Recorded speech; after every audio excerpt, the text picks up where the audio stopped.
What's up, YouTube? It's me, the Blue Ninja, and you know what? I figured since I already just recorded one video, I might as well record two. I have not recorded videos in like 16 years, so I'm sorry to all you guys who've been waiting for about 16 years, so you're probably about 32, 34, something like that, depending on when you subscribe to my channel. Anyways, this video is about when I first arrived in Japan. I've never mentioned it, so I might as well talk about it. Really, it's more so about my first interaction with actual Japanese people. And I'm not talking about the Japanese people who are in New York or in Florida or in London or in another part of the world who, left Japan. I'm talking about the Japanese individuals who are still in Japan, who live there every single day. It's like, oh my God, you're a real Japanese person. Oh, I want to touch you. I want to touch you. Those Japanese people. So, pretty much, my friend and I, we arrive in Narita Airport, which is, I think, in Chiba. We arrive there. We have to go from there into Tokyo into a part called Hamasho, at a hotel in Hamasho, which is approximately like 36 miles away from Narita Airport. Now, I know you're probably thinking, 36 miles? That's not that far to travel. But yeah, but considering the fact that when I first arrived in Japan, I didn't understand Japanese. I didn't even study Japanese. I probably knew sumimasen and arigato in like a horrible American accent, and my friend probably knew even less than that. But to get that to go 36 miles in a country you've never been before and you can't even communicate in is a pretty much a big task. But then again, no task is too big for what? The Blue Ninja baby, the Blue Ninja baby. So anyways, my friend and I, we leave the airport. We make it all the way from Chiba, Narita Airport, all the way into Tokyo. We make it 36 miles. Pretty simply, pretty easily, from one train to another, and we make it all the way to Hamamatsucho. So we get off the, we go there, we're walking around, and we're like, alright, how the heck do we find this hotel now? We have no clue. We go downstairs, out of the train station, we take, I think, a right instead of taking the left exit, and walking around, and we see some police officers, and I walk up to them, and I think I said sumimasen. I can't remember. I was like, oh, sumimasen, and they turn around, and I show them like my card, and trying to ask them where the heck is this airport, and I use no Japanese, like, point card, where, and they looked at me like, why is this ninja talking to us and just pointing, whatever. My friend came over, he tried to help. We got nowhere for the most part. Actually, they did try to direct us to in the right direction, but they actually took us like completely opposite direction in the area of Tokyo Tower, which was not really close to the hotel, like in general, or not far from the hotel in general, but it wasn't in the right direction. So whatever, my friend and I, we decided, let's split up a little bit and like go and see if we can find any help. So I'm walking around and I look into a restaurant. It's like a really, really empty restaurant, and I see a Japanese girl and this black guy.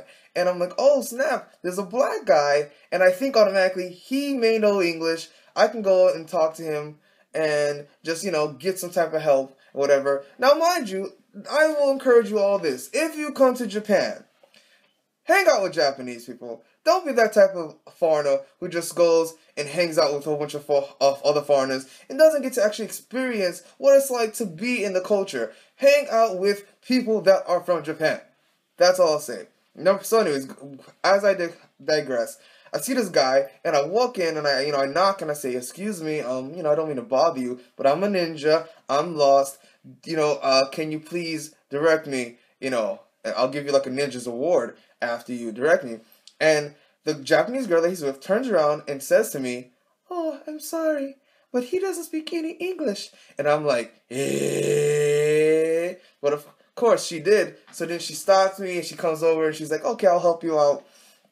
And she's like, I don't know where your hotel is, but what I'll do is I'll ask the host and stuff like that, and we'll see if we can figure out where it is. So I go get my friend, I bring him back to the restaurant, and the host is sitting there, and she goes on Google Maps, and the cook comes from the back, and they're both Google mapping the address of the hotel, and they find it, and they like, oh, you guys actually went the wrong direction. Instead of taking the right exit out of the train station, you should have taken the left. So the cook actually offers, in the middle of being on his shift and working, he leaves the restaurant and takes me and my friend to our hotel. Now, it wasn't super far, but it wasn't that super close either. It wasn't down the block. It was at least about 5, 6, 7 minutes of walking away. And I know you're thinking that's not that big of a walk, but considering the fact that he's a cook of a restaurant, and there was only one cook in the restaurant. Now, this is, like I said, two. There was one cook in the restaurant. He left the restaurant and walked me and my friend. He actually even assisted me in carrying one of my bags because I was freaking dying of humidity because I had a huge shirt. I had a bit long sleeve shirt on, and it was in the middle of the summer, and I had two really big heavy bags, and he went and grabbed one of my bags and freaking just kept walking with it and tried to take my friend's bag, but my friend refused, and he just like was so helpful at the end of the day. I can be your hero, baby. That was my first experience with a Japanese person. He took me all the way to the almost like down the block to a Sunks, where Sunks was, which is a convenience store. It was right down the block from my hotel. He saw the hotel. He said, "Okay, there it is," or kind of gave us the idea of there it is. He didn't speak English, and he's like, "Okay." He left us and he said goodbye, and he ran all the way back to his job, I guess, just in case someone needed some okonomiyaki cooked or some gyoza or curry rice or something like that, which freaking is delicious.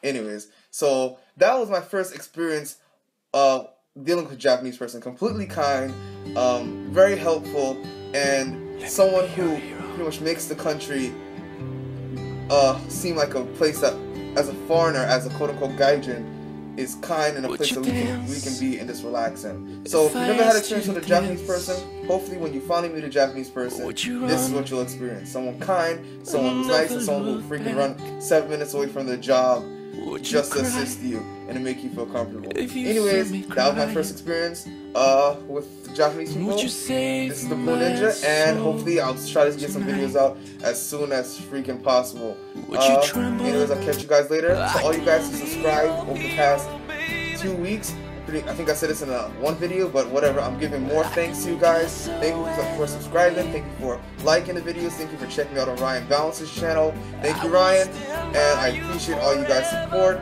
And if you guys have any video suggestions, please send me a private message, put it in the comments below.